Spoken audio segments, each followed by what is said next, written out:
ನಮಸ್ಕಾರ ಯಾತ್ರಿಕರೇ, ನಾವೀಗ ಚಾರ್ಧಾಮ್ ಯಾತ್ರೆಯಲ್ಲಿ ಇದ್ದೀವಿ. ಚಾರ್ಧಾಮ್ ಯಾತ್ರೆಯಲ್ಲಿ ಮೊದಲಿಗೆ ಬರುವಂಥದ್ದಂದರೆ ಹರಿದ್ವಾರ ಮುಗಿದ ಮೇಲೆ 15 ಕಿಲೋಮೀಟರ್ ನಾವು ಮುಂದಕ್ಕೆ ಬಂದಾಗ ನಮಗೆ ಸಿಗುವಂತಹ ಒಂದು ಸ್ಥಳ ಅಂತಂದರೆ ಅದು ಋಷಿಕೇಶ್ ಅಂತ. ಇಲ್ಲಿ 2 ಸೇತುವೆಗಳಿದೆ, ಭಾಳ ಅದ್ಭುತವಾಗಿದೆ. ಬೃಹದಾಕಾರವಾಗಿ ತುಂಬ ಅಗಲವಾದ ಸೇತುವೆಗಳಿದೆ. ನದಿಯನ್ನು ದಾಟಿ ಈ ಕಡೆಗೆ ಬರುವಂಥ ಸೇತುವೆಗಳಿದೆ.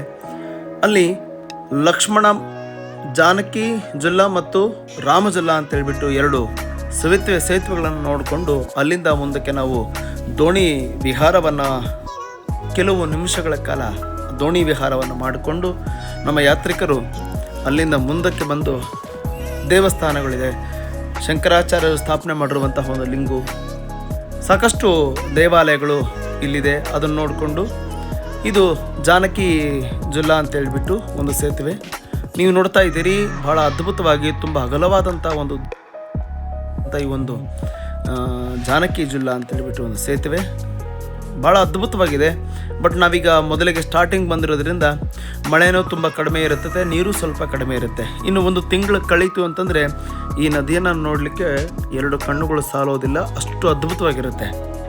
ಅದರ ಜೊತೆಗೆ ನಮ್ಮ ಯಾತ್ರಿಕರಿಗೆ ಕೆಲವು ಮಾಹಿತಿಗಳು ಅವರಿಗೆ ಸಿಗಲಿ ಅಂತೇಳ್ಬಿಟ್ಟು ಕನ್ನಡದ ಗೈಡ್ ಆಗಿರುವಂಥ ನಮ್ಮ ಬಾಲಕೃಷ್ಣ ಅಂತೇಳ್ಬಿಟ್ಟು ಅವರನ್ನು ಪರಿಚಯ ಮಾಡಿಕೊಟ್ಟು ಅಲ್ಲಿನ ಸ್ಥಳದ ಒಂದು ಪರಿಚಯವನ್ನು ಮಾಡಿಕೊಡ್ತೀವಿ.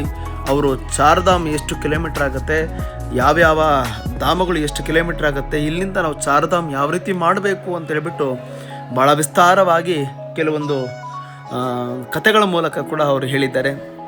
ನಮ್ಮ ಬಾಲಕೃಷ್ಣವರು ಅವರೆಲ್ಲ ಭಾಳ ಅದ್ಭುತವಾಗಿ ಚಾರ್ಧಾಮ್ ಬಗ್ಗೆ ತಿಳಿಸ್ಕೊಟ್ಟಿದ್ದಾರೆ.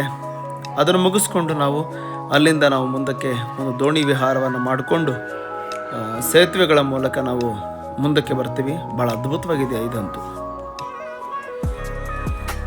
ಇನ್ನು ಮುಂದೆ ನಾವು ನೋಡ್ತಾ ಇರುವಂಥದ್ದು, ಇದನ್ನು ಮುಗಿದ ಮೇಲೆ ನಾವು ನಾವು ಹೋಗುವಂಥ ಸ್ಥಳ ಅಂತಂದರೆ ಯಮುನೋತ್ರಿ ದೇವಿ, ಯಮುನಾದೇವಿ. ಆ ಯಮುನಾದೇವಿ ಹತ್ರ ಹೋಗ್ತೀವಿ. ಅಲ್ಲಿಂದ ಹೋದ್ಮೇಲೆ ಟ್ರೆಕ್ಕಿಂಗನ್ನು ಪ್ರಾರಂಭ ಮಾಡ್ತೀವಿ.